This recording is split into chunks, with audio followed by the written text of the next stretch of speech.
السلام عليكم ورحمة الله وبركاته. حبيبنا المشاهد، ما تنساش الاعجاب بالفيديو من فضلك عشان تشجعنا وتساعد في نشر الفيديو وتدعمنا. وصلي على سيدنا محمد عليه افضل الصلاة والسلام. بسم الله، يلا نشوف الفيديو وقول لنا رأيك في التعليقات. اعزكم الله وخليك كريم وحط اللايك السليم. لما قلت لهم لو امام تحبوا امام يكون في النادي الاهلي ولا لا، لقيت 70% موافقين او يمكن 75% موافقين و25% بيرفضوا. اذا السواد الاعظم يوافق على انتقال امام عاشور للنادي الاهلي، السواد الاعظم من جماهير النادي الاهلي طبعا، لان الامر هنا يخصهم صفقه تخص ناديهم. محمد شيحه نائب رئيس النادي الاسماعيلي اللي دخل في مداخله في ايه، مداخله تلفزيونيه دي، مداخله تليفونيه مع خالد الغندور، وقال تصريحات غايه في الخطوره. تم تحويله للتحقيق بسبب تلك التصريحات. طب هل يتم تطبيق ما حدث مع محمد شيحه نائب رئيس الاسماعيلي مع خالد الغندور؟ هل يتطبق نفس اللي حصل مع خالد الغندور؟ خالد الغندور اللي بعد ما حصل الموقف ان جماهير النادي الاهلي بتقول للاعيبه الاسماعيلي، او بتهتف جماهير الاهلي في المباراه بتقول هينزل على النادي الاسماعيلي، النادي الاسماعيلي. فخالد رد وقال انت مالك انت، ينزل ولا ما ينزلش؟ ما هو بنفس المبدا ده كابتن خالد اللي كنت كابتن نادي الزمالك التاريخي، انت المفروض ما تردش على الجمهور اصلا. الواحد هنا بيلوم على باهر انه يرد على الجمهور، لان ما حدش بيرد على الجمهور، ودايما اللي بيرد على الجمهور يستحمل اللي يحصل له. لا تعادي جماهير، لا ترد على جمهور، ده امر مفروغ منه لو انت لاعب كرة قدم بروفيشنال. واحد يقول لي ما في اوروبا، اقول لك في اوروبا بيترد عليهم وبيتهلهلوا عادي جدا، وفي الاخر النصر بكل الجمهور مش للاعب. تعال اقول لك زائد ان لو لاعب بدأ شرارة خناقة بين جمهورين، ده اللاعب ده هو اللي عمل فتنة. انت سمعت كلمتين خلاص. الواحد بيسمع كلام من متعب، واحد بيسمع كلام من اللعيبه. متعب ده مثلا اتقال كلام عليه هو وزوجته في المدرج، يا راجل ما فتحش بقه، يا راجل ما اتكلمش اصلا.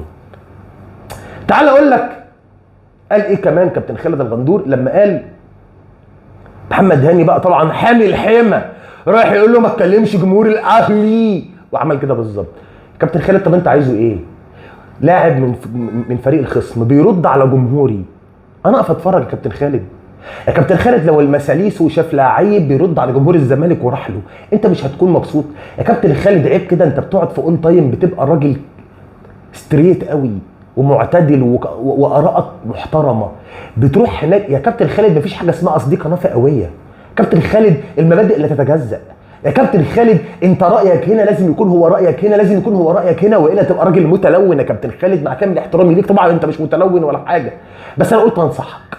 اخواتي وحبايبي، اتمنى من الله سبحانه وتعالى الحلقه تكون عجبتكم. لو عجبتك الحلقه لا تبخل باللايك. نوصل مع بعض بالحلقه دي باذن الرحمن لكام؟ ل 70,000 لايك دعما لحبيبك اخوك الياسين الذي يسعى جاهدا لاسعادك. والمس مشترك في القناه، اشترك وفعل زر الجرس عشان يوصلك كل جديد، ولينك الانستجرام عندك فوق الكومنت اعمل لي فولو. وبكره عندنا مباراه ناريه بين الاهلي والاتحاد السكندري، اذا حسمها الاهلي بالفوز سيحتاج الى الفوز على الزمالك، وبالتالي سنرى مباراه قمه مشتعله. الاهلي لو كسب الاتحاد بكره ويكسب الزمالك شكرا، خد الدوري رسميا. بكره ان شاء الله اكون معاكم في حلقه سائلا الله سبحانه وتعالى ان تكون حلقه موفقه باذن الرحمن، فانتظروني. السلام عليكم.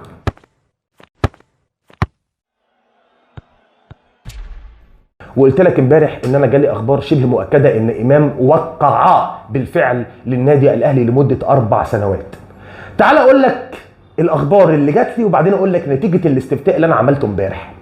الاخبار اللي جات لي الجديده ان امام عاشور عقده مع النادي الاهلي سيكون من اصحاب الفئه الاولى. اذا امام عاشور في النادي الاهلي سيكون من اصحاب الفئه الاولى، يعني سيتم مساواته مع الشناوي وقد يتساوى مع علي معلول. طبعا كلنا عارفين ان معلول في المرتبه الاولى وبعده بيكون الشناوي بفروق بسيطه، لكن هو ممكن يتساوى مع الشناوي وممكن يتساوى مع علولو لمده 4 سنوات، والامور شبه حسمت. ولكن خليك فاكر دايما ان مش معنى ان اللاعب وقع ان كل حاجه خلصت، لان الاهلي حتى الوقت اللي انا بكلمك فيه ده ما خلصش الامور الماليه مع ميتلاند الدنماركي، ما خلصتش الامور الماليه، وميتلاند متمسك برقم، والاهلي بيحاول ينزل الرقم ده الرقم تاني، هتخلص على ايه؟ هنشوف. تعال اقول لك على نقطة مهمة جدا، وسايب موضوع تاني في الاخر كده مهم. في خناقة دايرة بين الاهلي وبيراميدز على لعيب الاهلي هو الاقرب ليه برغبة اللاعب. الخناقة قايمة بين الاهلي وبيراميدز على نجم الجيش الملكي وهداف الفريق وبطل الدوري المغربي هو رضا سليم. رضا سليم نجم الجيش الملكي المغربي اللي احرز هدف جاب الدوري للجيش الملكي في اخر دقيقة من المباراة تقريبا، بعد ان كان الدوري يتجه الى الوداد المغربي. رضا سليم في اتصالات من الاهلي ومن بيراميدز معاه. الامور المالية فيها اقتراب، ولكن بيراميدز اعلى. اللاعب رغبته بتروح في حال تقارب الامور المالية للاهلي للتاريخ وللبطولات وللشعبية. لكن لو بيراميدز اعلى من الاهلي ب5 10 6 7 8 9 10 مليون هيختار بيراميدز. لكن زي ما بقول لك الامور المالية بين العرضين قريبة قوي، مما يرجح كفة الاهلي بالنسبة لرضا سليم. فعلا يا السيري، المبادئ لا تتجزأ. ما تقارنش عماد متعب بأي لعيب تاني. ما تقارنش لعيب طالع من الأهلي بتاريخ عماد متعب مع لعيب زي لاعب إسماعيلي وشدته مع الجمهور. وبالنسبة لخالد الغندور وشيحة، أنت عارف إن دول ورا السبوبة مش أكتر من كده، فما تتكلمش عن المبادئ معاهم. موضوع مش هيفهموه، عمرهم ما هيفهموا يعني إيه مبادئ.